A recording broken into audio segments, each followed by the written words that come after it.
Важно е навистина секое мало, важно е на секоја педа од Скопје да продолжи да се развија модернистички, а не со барок, не со споменици, не со шмизли, не со музеи, секакви животни гледаме таму на центарот на Скопје, како што се бикови, како што се лавови или слично.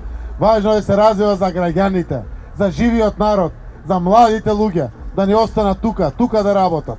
Затоа Скопје ќе продолжи по патот по кој што тргна.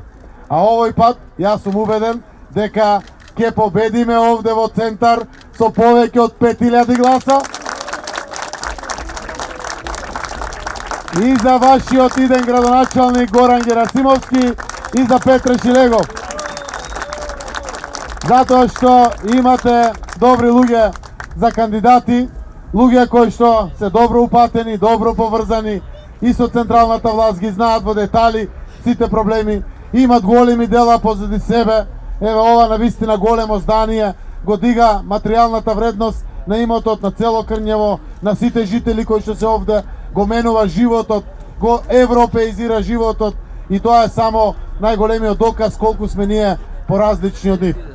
Жално е што овие денови се обидуваат да го потценат, да го излажат и да го изманипулират нашиот народ. Зборуваше Петре, ние немаме проблем како се изјаснуваат граѓаните во својата определба. Дали Данела се чувствува бугарка или не. Ние сме лидерите на едно општество за сите. Секој може да биде кандидат во оваа држава. Но да го лажеш својот народ и да манипулираш во камери, ја прашувате, ве кажете дали е вистина или не, она тужба ќе поднесам. Тужба, кога? У понеделник? У среда? У понеделник ја заборавиме веќе Данела Арсовски. Тоа е јасно на сите.